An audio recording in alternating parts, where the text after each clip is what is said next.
Well, we're heading off to Young Quinn Raceplay for our Wednesday race meeting, and we've got the man in the commentary box, Justin Evans, joining us. Good morning to you, Justin. Nice little program, and especially that Ladyship final, race number 8 of the day.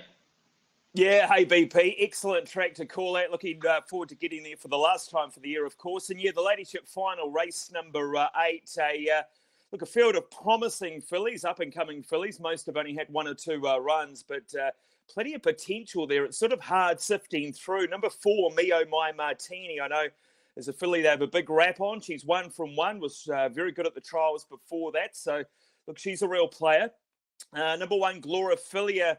Brendan is a filly I've got a heck of a lot of time for from the trials. Mainly, she trialled really well. Now, she had 1 start on debut. She ran second to With a Bang, who's a filly type down here. So she'll come on with that inside. Nathan Williamson, plenty to like. And number 10, Caster Semenya for Tony Barron.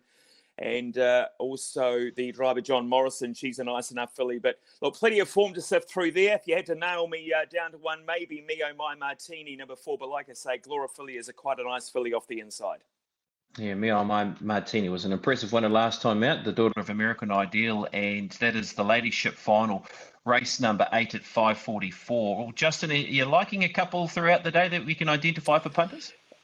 Look, I think there's 2 or 3 we can play with a little bit of confidence, BP. Race 5, number 4, I think is an excellent bet. VALYNDA, Kirsten Barclay, who's got her team ticking along really well out there on the beach, of course, and she's had her team flying along for the last few months. I think this girl will be very hard to beat, VALYNDA.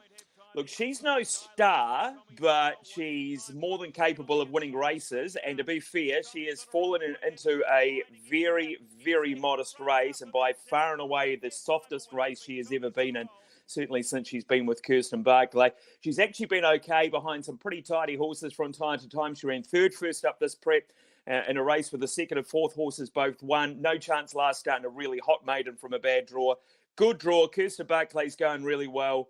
Very weak race, BP. Think she'll be very hard to beat. Think she'll out-sprint most of these. Race 5, number 4. The other one, race 9, number 9, American Mac. Look, he doesn't always bring his A-game to the track, I must say that, and he's a 7-year-old these days, but I think he's in a really good place. Seems to be a pretty happy and healthy horse. His last start, he ran third at Winton, came from near on last, and ran third to Benson's Mate. That's pretty good form. Second horse in that race has bolted in since McCanter Aviator. He's had a month off, but he did go to the old Balfour trials a couple of weeks ago for the famous Tin Shed Cup, and he actually ran a slashing second to an open handicap pacer in Memphis, Tennessee. So, look, I like what I see. I think he's going really well. If he brings his A-game, I think he'll win the last. Race 9, number 9. And another one certainly worth mentioning, and one I'd be very keen on playing here, had a little bit of value, hopefully, if the bookmakers are generous. Race 3, number 6. Stamp Duty. You look at the form, it looks hideous, doesn't it? He's got 3 duck eggs next to his name. Completely forget about that. This horse has been racing in far stronger fields at Canterbury for Michael House. He brought him down to the Deep South last start. Still looking for a run. He is still looking for a run. And to my eye, he was climbing over sulkies and had plenty to offer. These Michael House horses, when they drop back in grade, they don't usually take too long to get the cash. So smaller field, think he's hard to beat. Race 3, number 6, Stamp Duty, and hopefully a little bit of value to get those Christmas presents sorted in the last couple of weeks before the big day. Yes, every time you ask for value from the bookmakers, Justin, you do realise that you never actually receive it. So fingers crossed on that wish, Justin. Yeah, exactly. It's going to be a little hard to see where he's planted in the market there, Stamp Duty, but I would suggest anything above $5 would be good. But like you say, we will just see what sort of festive mood our bookmaking team is in. Oh, it's all right. All right, Justin, we look forward to your calls throughout the afternoon. Go well, and hopefully you've got a couple of winners here for the punters as well. All the best. Thanks, BP. Appreciate it.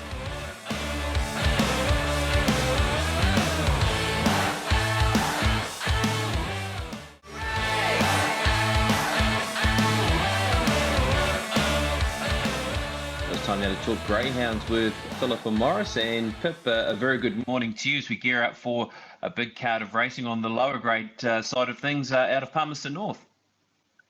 We certainly do. Good morning to you, Brendan. Yeah, lower grade. We've got around 5 maiden heats, so some really nice dogs to look forward to. Quite keen on a dog in race 2 called Big Time Navy. I was going to make him the best BP, but I just think he'll be a bit short, so he's probably one of those multi-makers. The only Class 2 dog in a C1, drops out of Class 2-3 racing, got a check last time off box 5, trying to get across to the rail. Races beautifully in the Ace Alien. I think he'll be winning. Will he be short? Probably, but I'd say put him through multis. So because of that, I'm going for another Lisa Cole runner as my best. I'm going to go for race 10, a dog called Big Time FAYE. Comes up with the Ace Alien for the first time. She had box 7 last start. What did she clock? She went 23.56 when winning. Stays in the same grade. I think the biggest danger is the kennelmate, Big Time Fabio out wide. But there's quite a few wide runners in there, and I just think he's going to have to really work to get across. Doesn't have that much early pace. And the dog drawn immediately to Big Time FAYE's outside is Porcelain Panda. He'll use up the track. He'll give her a buffer. So I think she can take out that. Nice one. All right. So Big Time Navy for a multi, and then your best bet there. Have you got a value chance throughout the program? I have. I'm going for the reverse criteria race. I like this. You generally can find value in them. So you have a look at the form on the paper. It won't look good, but this is because they're all going into reverse criteria. Pretty Belinda. She's actually been running in some nice fields that have been handy. She's got a lot of box speed. She had box 7-2 start to go and got checked. She ran a nice 4th last start, though, in a much stronger field. I think she'll be leading. She's not the strongest over the 410 BP, so she'll need a good gap, I think, from the likes of another dog, Moses, that's in there that just looks in main danger. But I think she can win. I reckon she'll get her first 410 win there in race 7, and she should be paying a nice little price. Nice one. And by the looks of it, Pip, we're probably backing the pink rug all day, are we? I think going so. by our dress attire. So, yeah, we'll be having a look for, even though the best aren't going from there, there's a couple of nice ones from Lisa Goals. It must be a pink day BP, so yeah, check those out as well. Could be a rug challenge. Maybe that's the way to play it. Pink's rug challenge. There we go. That's it. That's the rug challenge bet maybe for you via our dress attire. All right, Pip, thanks for your time as always, and we look forward to your coverage on Wednesday as well. Thanks, BP. Looking forward to it.